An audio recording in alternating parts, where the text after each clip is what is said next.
yummalıyıq, təmizləməliyik, qurutmalıyıq. Bilirsiniz ki, kirli moddur, kirli. Ümumiyyətlə, biz bununla işləyirik. Siz görürsünüz də canlıda mən necə işləyirəm. Hər yeri spirtləyirəm və bura vuracağım alətlərə qədər spirtləyirəm ki, bir dənə kir düşməsin bura. İndi burada çox o dərinlərə getməyəcəm. Evdə işləyəndə ilə işləmək lazımdır.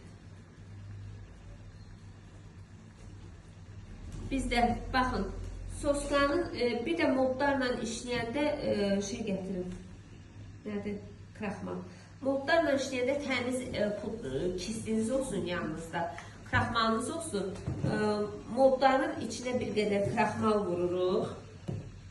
Baxın, belə. Bir qədər kraxmal vururuq. Çırpırıq.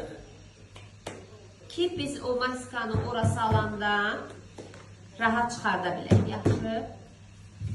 Biz modlarla işləyəndə, indi modları siz hələ tam bilmirsiniz, gətirin bura düzün.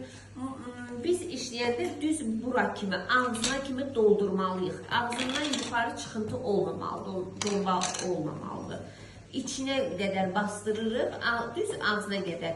Hər bir detayı, hər bir naxışı, hər bir istər belə figurları olsun, istər naxışlar olsun.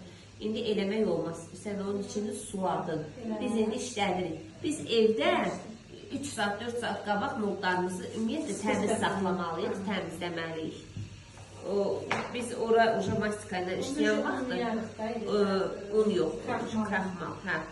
Həmin vaxtda eləməməliyik ki, palçıq kimi olacaq. Baxın, bu soskadır da, soskanın bilirsiniz ki, əmzik hissəsi ət rəngdə olmalıdır. Qalan, baxın,